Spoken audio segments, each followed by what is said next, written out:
보다 요즘 새벽 하늘이 참 아름답습니다. 아침에 해가 떠오르기 전에 붉은 빛들하고 또 잘 어울려진 구름들을 보면 참 아름답다. 수원의 저녁 석양이 아름다운 거 참 유명합니다.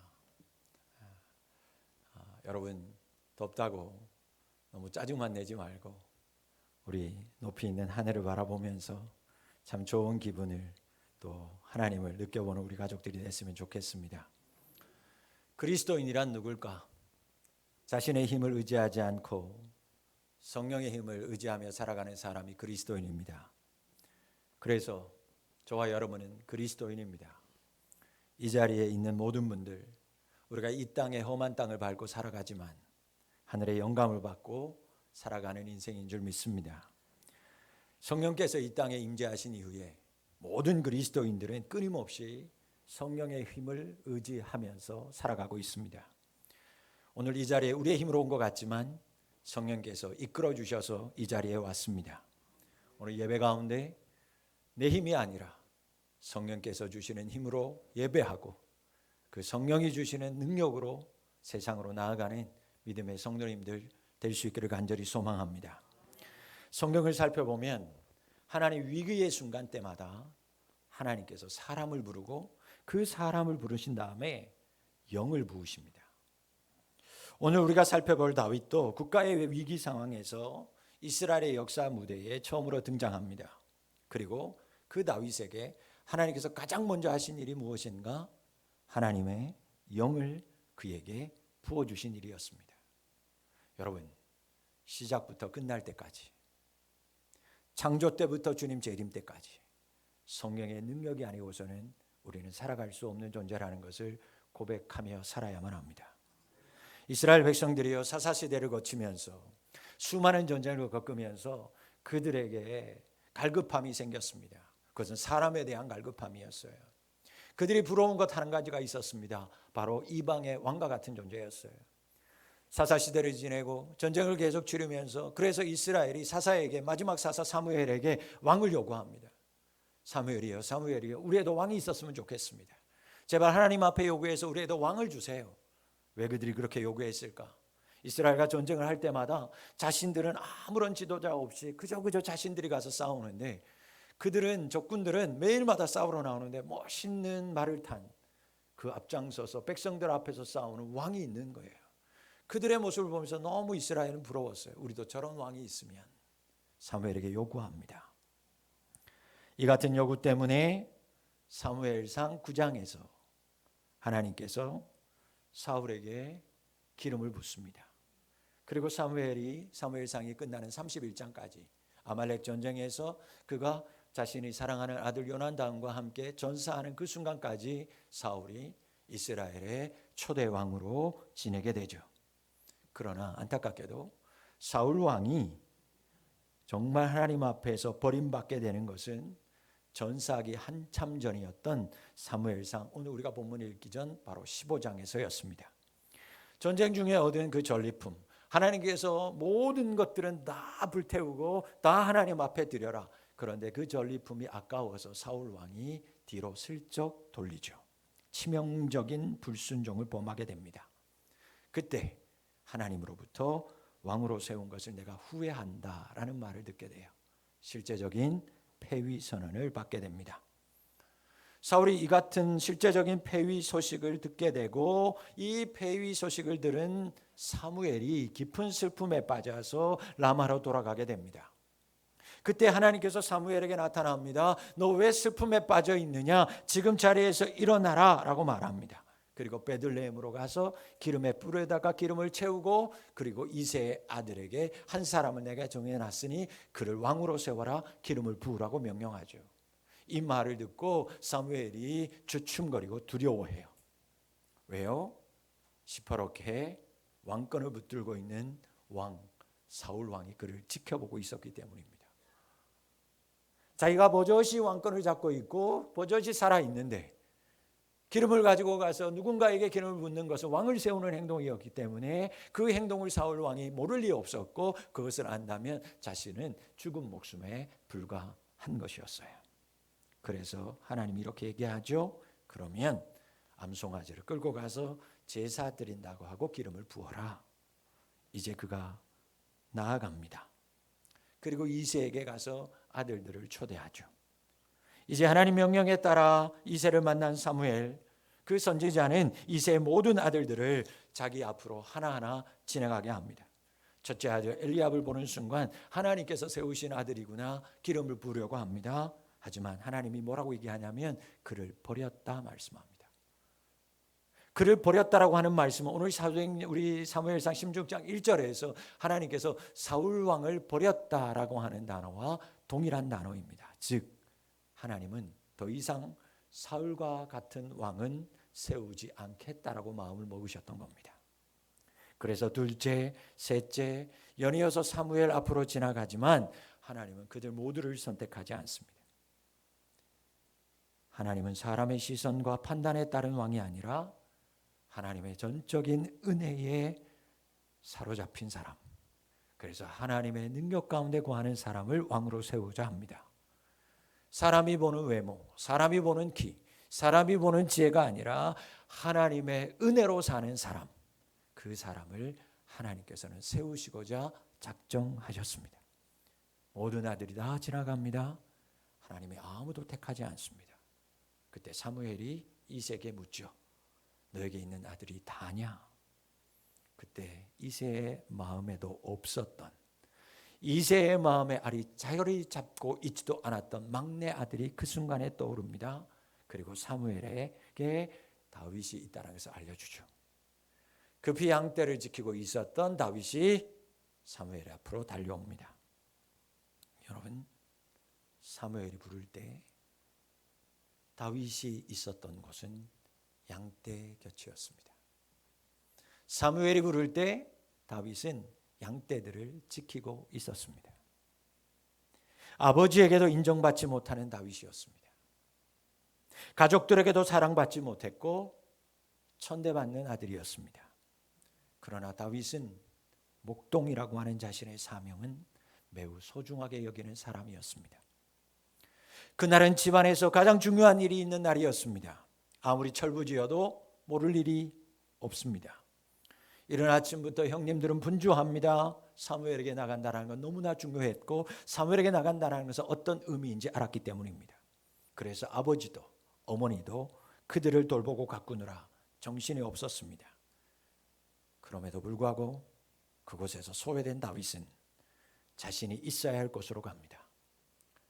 자신을 기다리고 자신을 오매물망 바라보고 있는 양들에게로 나아갑니다. 아무 말 하지 않습니다. 여러분, 양을 치는 목자 다윗, 그가 있어야 할 곳을 떠나지 않았고 그는 그 자리를 꾸준히 지키는 사람이었습니다. 바로 하나님은 그런 사람에게 기름을 부으셨습니다. 사랑하는 성도 여러분, 분명 기름 부음은 하나님의 전적인 권세요 권한입니다. 그런 하나님께서 외모와 키를 보시지 않는다고 말씀합니다. 오늘 말씀해 보면 분명 다윗도 빼어난 용모를 가진 사람이었습니다. 그러나 하나님은 그것보다 먼저 그의 중심을 보고 있었습니다. 양을 떠나지 않는 그 모습, 양을 버리지 않고 양을 지키는 그 모습, 모든 사람들이 분주함과 떠들감 속에 있을 때 자신이 있어야 할 곳 그 양떼를 지키는 그 모습을 보고 하나님은 다윗을 택합니다. 사랑하는 성도 여러분, 하나님의 성령에 크게 감동받는 사람은 누구일까?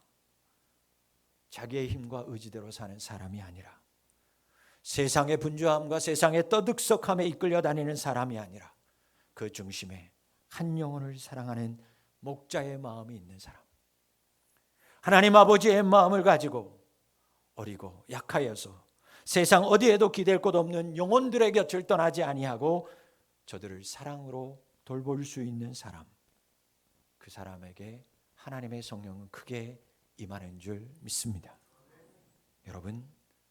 여러분들은 지금 어디를 지키고 있습니까? 여러분들은 지금 어디를 가고 있습니까? 제발 날 알아주는 세상이 있기를 바라면서, 제발 나 같은 사람도 알아봐주는 사람이 있기를 원하면서 그 사람들 곁으로, 세상들 곁으로 다가가고 있지는 않습니까? 어떤 분들은 내가 있을 곳이 이곳이 아니라는 것을 알면서도 분주하고 화려한 그 세상 곁을 떠나야 함을 알면서도 여전히 떠나지도 못하고 벗어나지 못한 채로 살아가고 있지는 않으십니까? 사랑하는 성도 여러분, 하나님의 성령에 크게 감동받는 사람은 자신에게 주어진 그 자리가 아무리 작고 보잘것없는 자리일지라도, 때로는 지금 나의 모든 것들을 그 누구도 알아주지 않을 때에도 주어진 그 자리가, 주어진 나의 일이 하나님이 내게 주신 맡기신 사명이요 소중한 것임을 알고 그 곁을 지키고 사랑하는 사람입니다. 요즘 가정에서 아버지라고 알아주는 사람 별로 없습니다. 어머니라고 가족 중에서 알아봐주는 사람 참 없습니다. 아내라서, 남편이라서, 부모라서, 자식이라서 가족들 중에도 알아봐주는 사람 별로 없어요. 그저 당연한 줄 압니다. 그래서 당연하게 돈 벌어야 하는 줄 알고 당연하게 설거지해야 되는 줄 압니다. 여러분, 가족들도 알아보지 않는 이 세상에서 우리 안에서라도, 가족들만이라도 제발 알아주고 칭찬하는 우리 성도님들의 가정이 되었으면 좋겠습니다. 돌아가시면 당신 때문에 참 고마웠노라고. 늘 우리 여자 집사님들, 우리 권사님들 늘 얘기하는 것처럼 새로운 반찬 하나 올리면 남편이 왜 그러냐고 한마디만, 뭐라고요? 은혜 받아서, 주일 은혜 받아서, 그거 한마디면 되는 거예요. 모두 다 알아보지 않지만 제발 가정에서라도 우리 아버지, 우리 아내, 우리 남편 알아봐 줬으면 좋겠어요. 그러나 아무도 안 알아줄지라도, 가족 중에라도 나를 알아봐 주지 않아도 그 아버지의 자리, 아내의 자리, 부모의 자리, 자녀의 자리가 하나님이 부르신 내가 있어야 할 자리임을 기억하고 그 가정을 지키는 사람이 될 때 하나님이 그 사람에게 크게 성령으로 역사하여 주십니다. 직장에서 높은 사람들 인정받습니다. 그래서 내가 있는 이 자리 아무도 알아봐 주지 않지만 여러분이 서 있는 그 직장이 하나님께서 보내주신 곳임을 기억하고 여러분 사랑함으로 일할 때 그분에게 그곳에서 성령의 큰 감동이 임합니다. 교회 안에서 나에게 주어진 자리가 아무리 보잘것없어 보여도 교회에서는 목사님만 드러나고 일하는 몇몇 분들만 드러나지만 아무도 보이지 않는 곳에서, 때로는 사람들이 없는 그곳에서, 아무도 알아보지 않는 곳에서 섬기지만 여러분 그 묵묵히 그 자리를 지키고 섬기는 그분에게 성령의 크신 감동이 임하는 것입니다. 특별히 교회 안에서 아무것도 하지 않아도 내 자리는 예배의 자리요, 내 자리는 기도의 자리임을 알고 예배의 자리를 지키고 기도의 자리를 떠나지 않는 자에게 성령의 크신 은혜가, 감동이 넘쳐나게 될 줄 믿습니다. 사랑하는 성도 여러분, 여러분들의 마음이 양떼 곁에 있기를 바랍니다. 그 양떼는 바로 여러분의 가정입니다. 그 양떼는 여러분의 직장이요, 그 양떼는 바로 여러분들의 교회, 여러분들의 예배의 자리, 기도의 자리입니다. 그 자리, 그곳 아무도 알아주지 않지만 묵묵히 그 자리를 지킬 때, 그 곁을 내가 있을 때 하나님의 성령의 감동이 여러분 안에 충만하게 임할 줄 믿습니다. 그리고 한 걸음 더 나아가서 우리 곁에 방황하는 양떼들, 아직도 하나님을 알지 못하여 신음하면서 갈 바를 알지 못하여 방황하고 있는 양떼들, 그 양떼들에게 다가가고 그 양떼들을 위로하며 복음 전하는 믿음의 성도님들, 목자들이 되는 삶을 사는 우리 성도님들의 삶이 될 수 있기를 축복합니다. 다윗이 사무엘에게 기름 부음을 받을 때 그가 있었던 또 다른 위치는 막내라고 하는 위치였습니다. 성령의 완전수는 7이라고 하는데 다윗은 7째도 아니었고 그 7째에서 벗어났던 8째 막내에서 위치하고 있습니다. 여러분, 막내라고 하는 이 히브리어 단어는 원문을 보면 작다라는 단어와 함께 보잘것없다라는 뜻과 같은 동의어입니다. 막내, 작은 사람, 막내, 보잘것없는 사람이라는 거예요. 여러분, 저는 이 막내라는 단어가 작다, 보잘것없는 인생이라는 단어를 알았을 때 하나님의 크신 위로하심과 은혜를 받았습니다. 여러분, 여러분을 향한 하나님의 놀라운 사랑과 놀라운 섭리, 이 막내라고 하는 단어에서 느껴지십니까? 여러분, 제가 위로받는 찬양이 있어요. 잘 모르는 찬양인데 제가 위로받는 찬양, 이런 찬양이 있어요. 모래같이 작은 나, 모래같이 작은 나 없다니 하시고 바위같이 큰 팔로 나를 안아 주시. 같이 해볼까요? 모래같이 작은 나 없다니 하시고 바위같이 큰 팔로 나를 안아.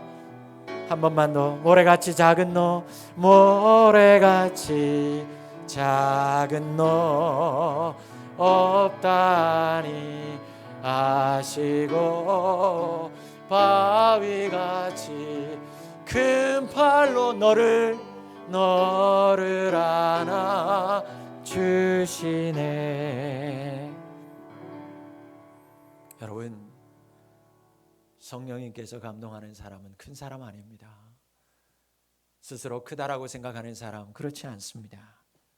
성령님께서 크게 감동하는 사람, 자기 힘과 능력으로 사는 사람 아닙니다.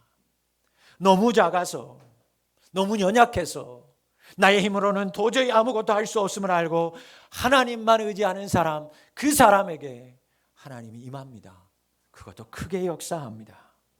내 인생 보잘것없어서 골방에서 눈물 흘리는 사람, 하나님 나는 왜 이렇게 하나님 내 인생을 왜 이렇게 늘 꼬이는 삶, 왜 나의 육체는 이렇게 연약합니까? 그래서 하나님만을 바라보면서 하나님만 의지밖에 할 수밖에 없는 인생, 그 인생에게 성령님은 크게 역사하시고 감동을 부으십니다.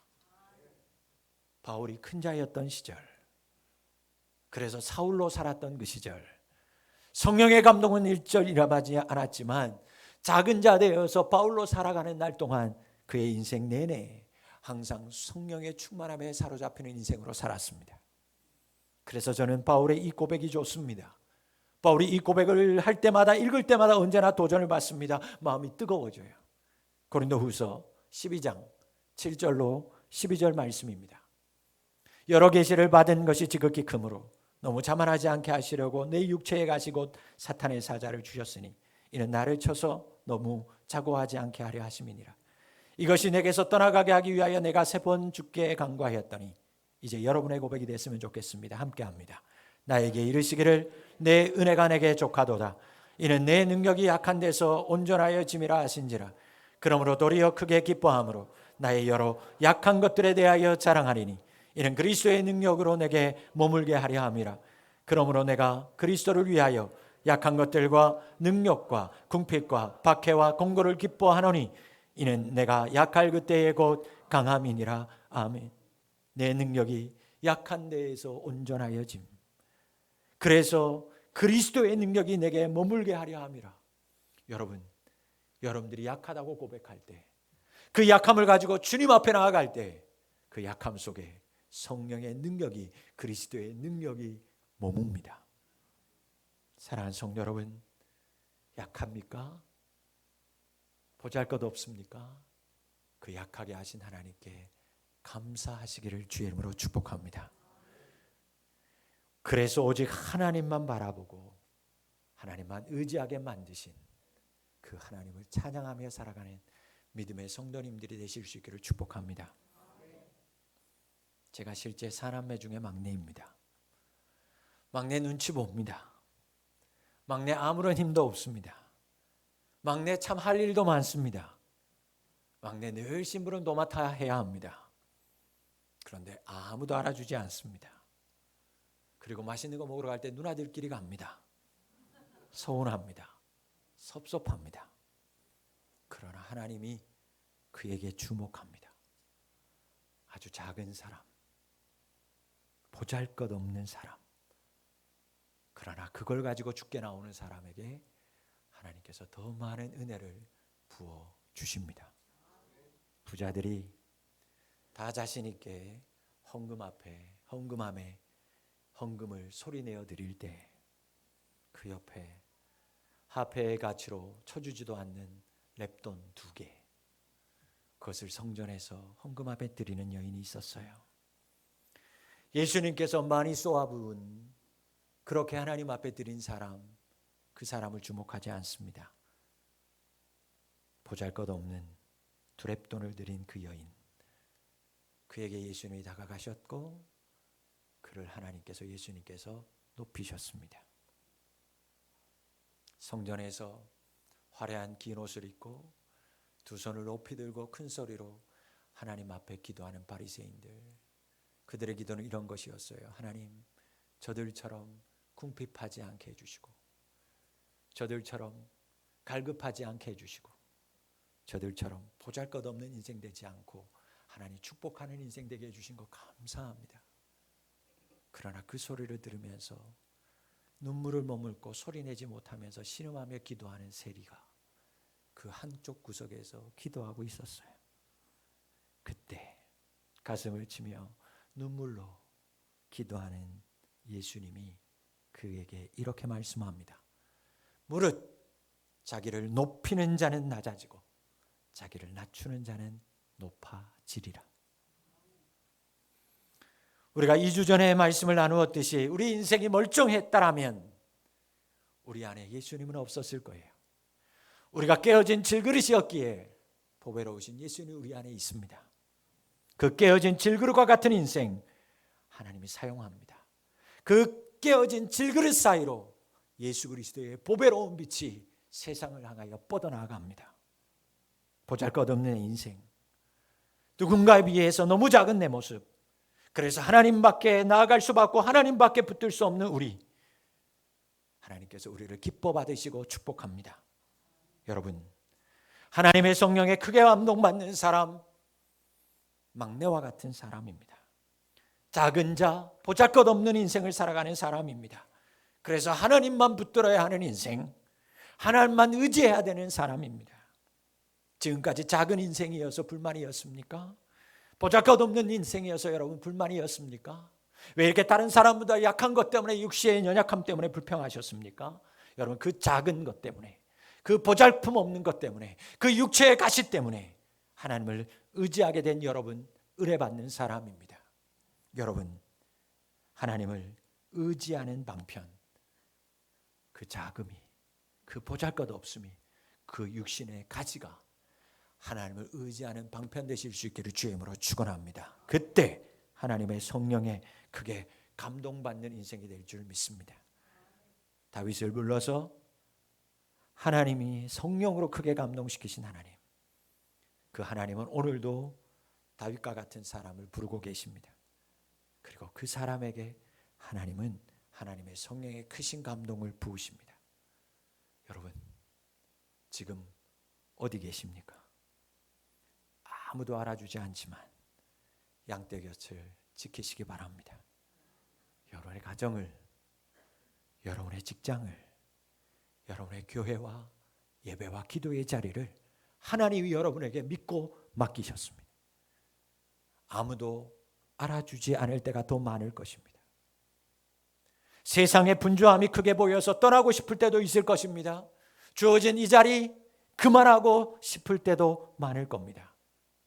그러나 오늘 말씀을 기억하면서 그렇게 떠나고 싶을 때, 그때에도 여러분들에게 주어진 그 양떼 곁을 지키고 그 양떼 곁을 사모하는 저와 여러분들이 되시기를 바랍니다. 하나님 새롭게 하실 것입니다. 하나님이 성령으로 크게 감동을 부어 주실 줄 믿습니다. 하나님 막내에게, 작고 보잘것없는 자에게 하나님의 성령으로 크게 감동케 하십니다. 지금 여러분의 자리, 내 위치, 지금의 내 인생 너무 작고 초라합니까? 그렇다면 하나님께 나아가십시오. 하나님 붙드십시오. 그 붙드는 자에게 하나님께서 성령으로 크게 역사하십니다. 말씀을 맺습니다. 이 자리에 계신 사랑하는 모든 성도 여러분, 아무도 몰라주는 자리여도 하나님이 여러분들과 함께 하십니다. 아무리 누군가가 몰라주는 자리에서도 그러기에 하나님이 여러분들에게 주신 그 사명 놓지 말고 지금까지 왔으니 지금까지 오신 여러분들을 축복합니다. 그러니 앞으로도 여러분들에게 맡겨주신 그 양떼의 자리를 굳건하게 지키고 그 곁을 떠나지 않는 우리 성도님들이 되었으면 좋겠습니다. 작은 것, 보잘것없는 것, 여러분 그것이 바로 은혜입니다. 약할 때 강함 되시는 하나님을 더욱 의지하시기 바랍니다. 그래서 하나님께서 주시는 성령에 크게 감동받아 사는, 내 힘으로 사는 건 어렵고 힘들지만, 내 지혜로 사는 것은 한계가 있지만 하나님 부어주시는 성령의 능력으로 능히 거뜬히 이기며 살아가는 삶을 맛보며 살아가는 우리 성도님들이 되실 수 있기를 바랍니다. 이제 세상에 나아갑니다. 척박한 땅을 밟고 살겠지만 그때마다 주님 의지하면서 성령의 크신 감동으로 살아가는 우리 모든 믿음의 성도님들의 인생이 될 수 있기를 주님으로 축복합니다. 기도하겠습니다. 하나님 아버지, 아무도